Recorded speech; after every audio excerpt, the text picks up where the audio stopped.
Hello, welcome to the land of Kekiak. My name is Laurel. Today's video is just going to be a chatty homeschool mom video. I was going to share with you some things I'm loving this week. I'm going to talk to you about push subjects and new books.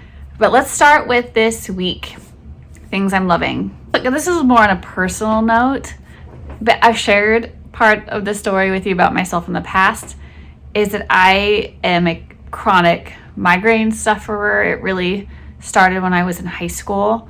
I am 42 years old and I have had decades at this point of nonstop headaches. And the only thing that has ever worked for me to prevent them and to make my life bearable is like antidepressant, anti-anxiety medications. But those came with side effects. So starting, last March, I weaned myself off, went through months of horrific withdrawal. It was really rough. Then months of just nonstop migraines again. And mind you, I was homeschooling through all of it. I finally got into a neurologist and got put on a new medication a few months back.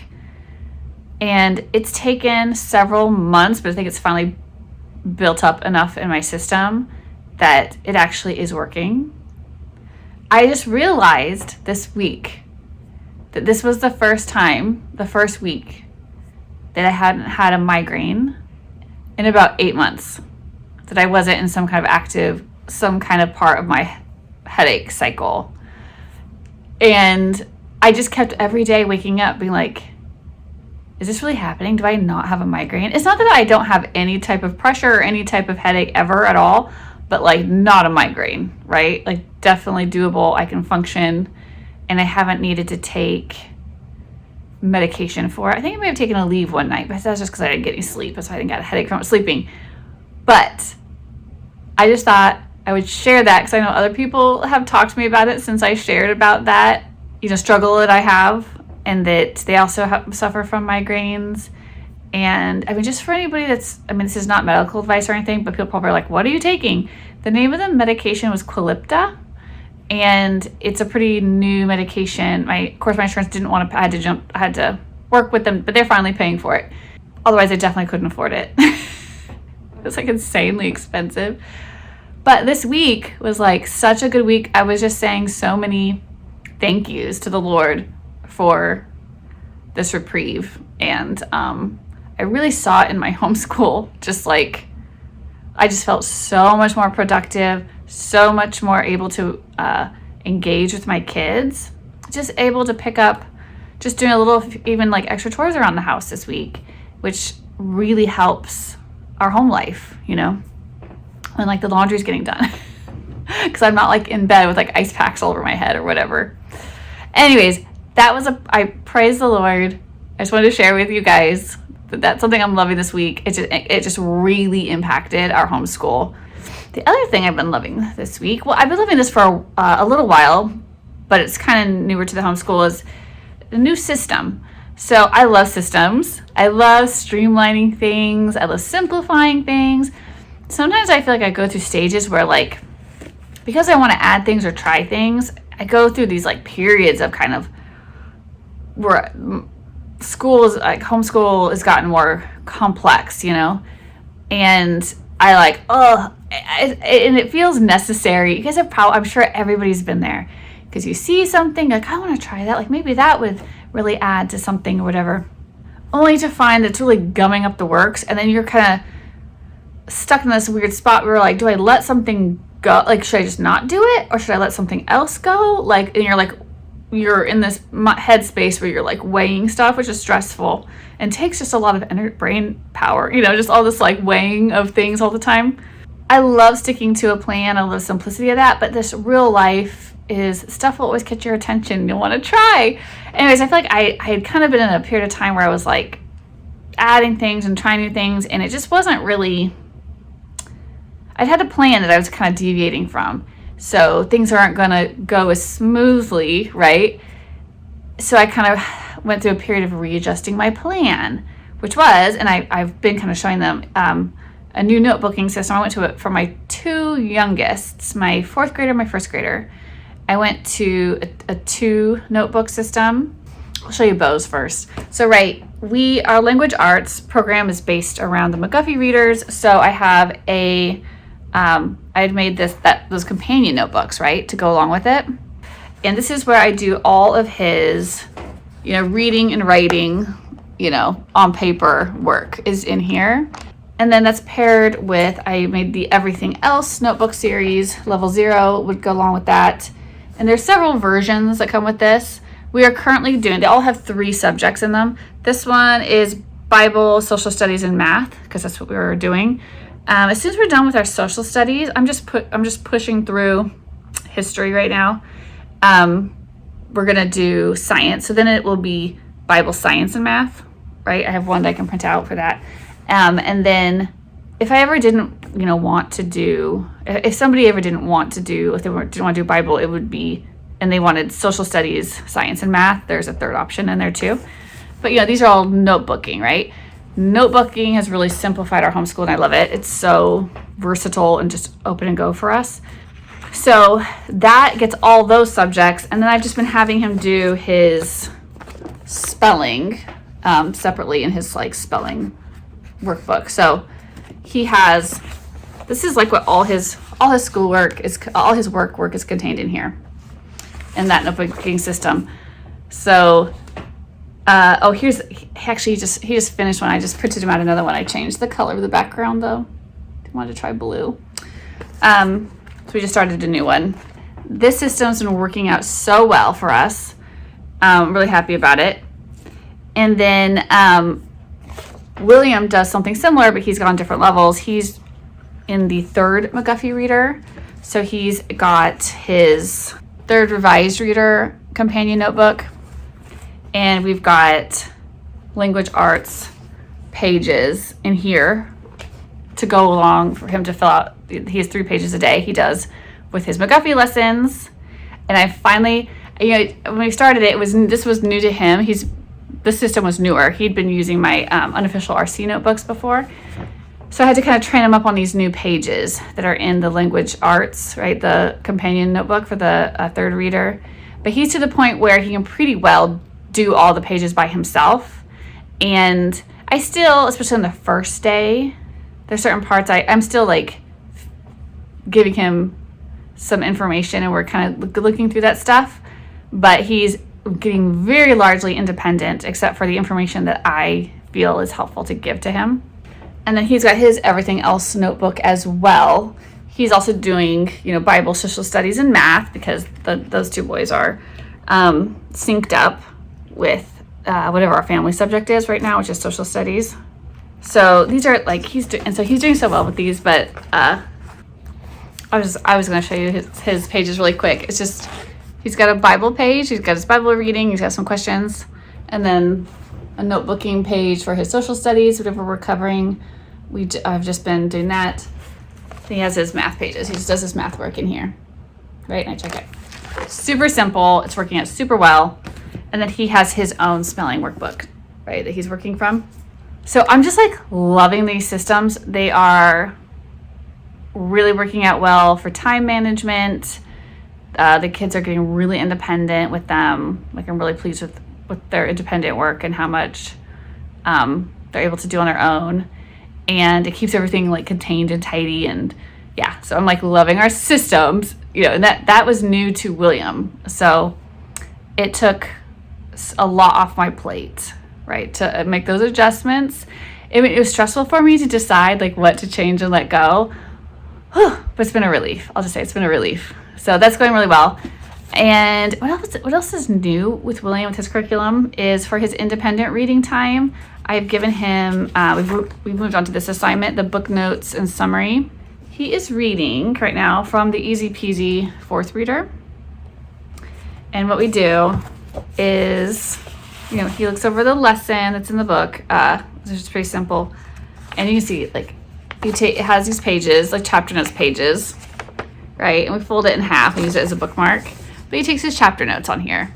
this was me just like the first couple times just kind of showing him like what stuff you could write down or whatever. And this is him writing a summary. So we're kind of still sort of, and then at the end, when he was finished with his story from in there, he will follow directions on here. So typically I'd have him do his book notes, and then I'd have him fill out, when he gets to the end, fill out this page, and then his final assignment for that book would be to write a summary, you know, using that information that he just filled out on the information page. So that's new and is going well so far. So systems, I'm all about my new systems, and new assignments this week are fun. Another thing I was going to talk to you about is push subjects. I don't know if that's a real term. That's just like in my head what I've been calling stuff lately that I am pushing harder on. So my big push subject right now, I'd say is for Everett, my oldest, and it's math. So sometimes there's just a subject that, you know, something just gets on your radar and you're like, we need to work on that. So right now for me, it's math. I'm getting more hands-on. Like he's been doing math through IXL, but he hasn't quite made the progress I want him to, like the pace that I really feel good about, really.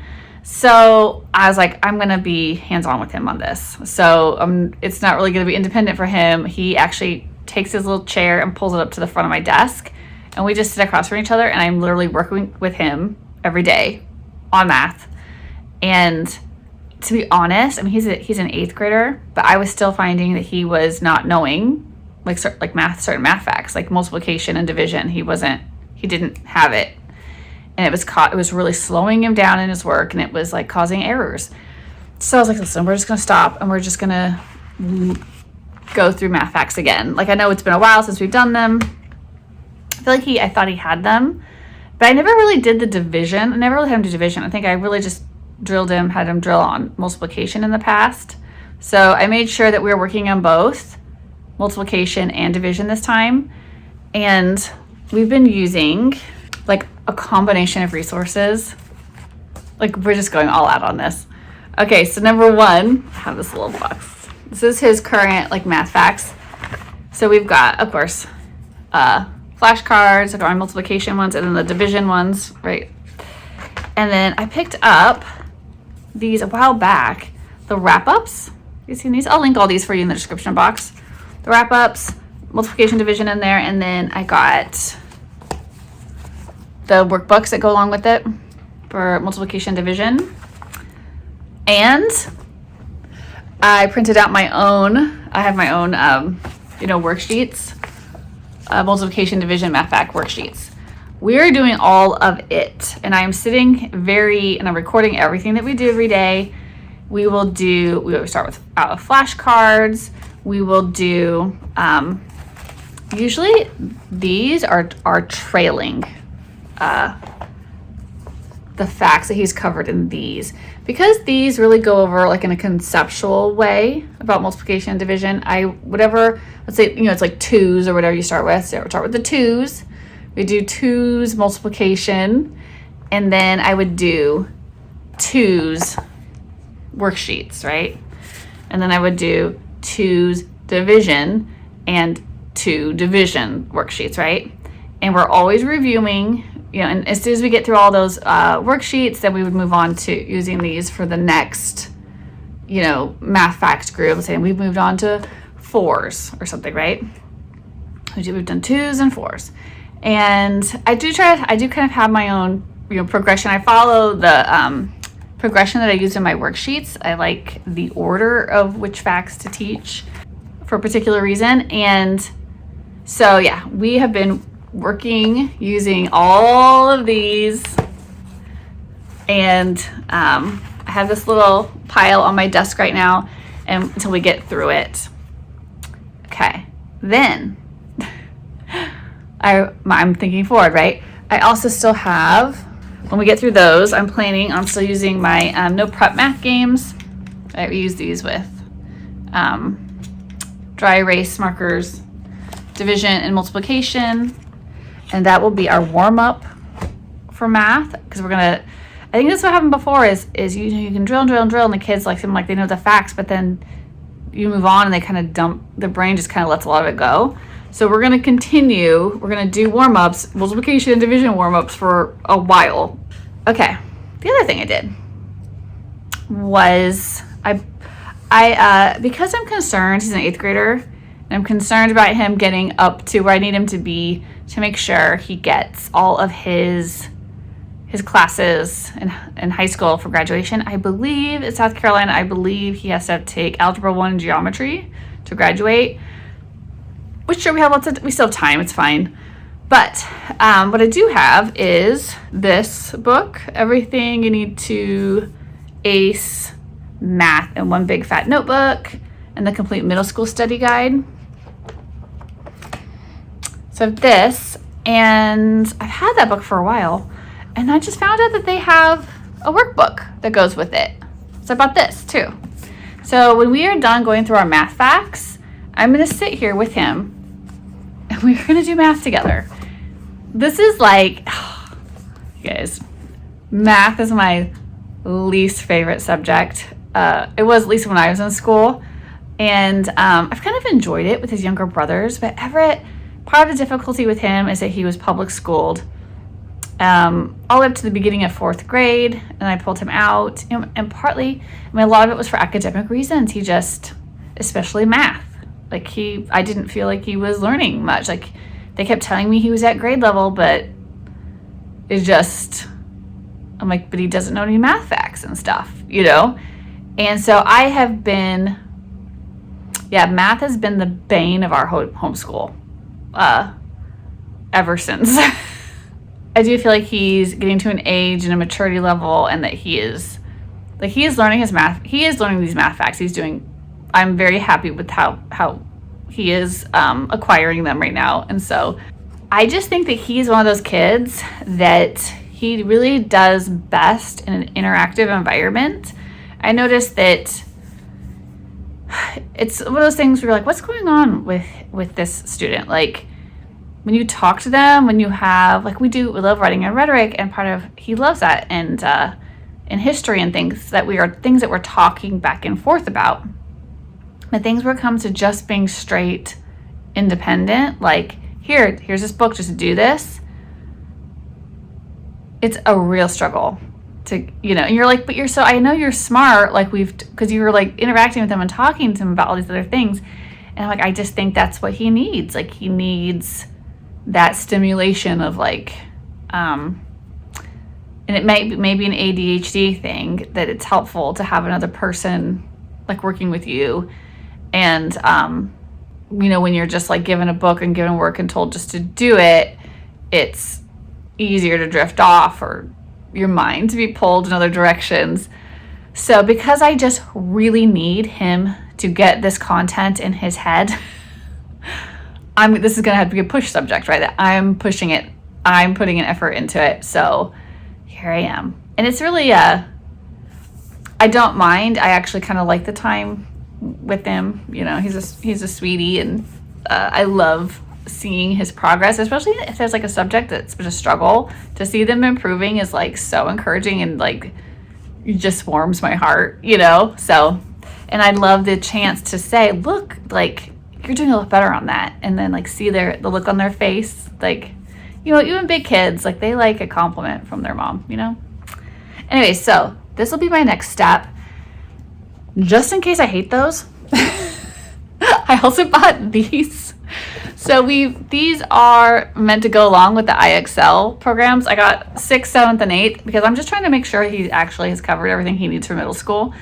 And I also thought, if I don't like those, we can go to IXL. Now, these are cool, I think, because let's say they've got the work in here, but let's say they needed more practice. These have codes in them, like this. It says IXL.com skill ID 2LM. And so you can get more practice that's like exactly matched to what they were having a hard time with here. So, and I believe they have, these are their books. I believe they have the whole program like in, IXL, but this is it. They have it in workbook form for you here. Yeah, so I have this for 6th, 7th, and 8th grade levels. in case I don't like the way that the other one's going. And also just I thought if he needed more practice in something, I could find it in here and have more sheets for him to do. I don't know. I bought them. They were pretty reasonably priced, so I didn't mind having them. So math is our big push subject forever right now. Do you have a push subject? Is there something that you're like really putting effort into right now? It's like, I feel like there's always something. It always seems like there's one kid that I am like pushing something. Like, you know, for a while this year it was Bo, and my push subject was reading with Bo, but that's like really turned a corner. So that paid off just in time for me to, you know, take that extra energy and pour it into the next kid. Oh, and new books. I have a couple new books. All right. First, I have a new read aloud book for Beauregard, my first grader. We finished The Wind in the Willows, and I got, I'm sure you all heard of Pilgrim's Progress, the famous, you know, Christian novel. There's Little Pilgrim's Progress. I'll link to this one too for you, and I've really been wanting to read it, but I like the illustrations in it. Little drawings they're really cute. And it's just like a charming book, right? And so I'm looking forward to reading this one to him here starting up next week. So you may have caught in my last Day in the Life video this week, I mentioned, like, you know, that I was reprinting my math books. They look like this now. I got rid of my vintage math books. They're now in binders, and I got the PDFs from Forgotten Books. So all my study arithmetic books and number story books, I just switched over. And I ordered new McGuffey readers. I got the new West Press versions because then I knew that they were newer. So you may have caught that I did that because I said I was concerned about lead contaminant in the ink in my vintage books, and actually lead-based paint in like old covers and stuff. So I will link to an article. I was just scrolling one day in my Facebook and somebody put a post about lead in vintage books, and I just did like a quick Google, and I found these articles, you know, that there could be lead contaminated ink and lead-based paint in all these books. So I actually went through my entire house and pulled out every book that was printed before 1985, and I took them out of the house. You guys are all bagged up, but I did go ahead. I got the new West Press versions. I knew they were new. It's actually incredibly difficult to find out the publishing dates, even on some of the reprinted ones, like the brown ones that are reprints. So I just knew these were new. I really like the colors. There are hardback versions, except for the primer. There was only a soft back, but that one hasn't come yet. They're a little bit bigger, so they do still have a lot of the original illustrations, so they're not quite as clear as the originals, but they still look pretty good. You'll see those in upcoming videos. Well, that concludes this Homeschool Mom Chat. I'll see you soon. Bye.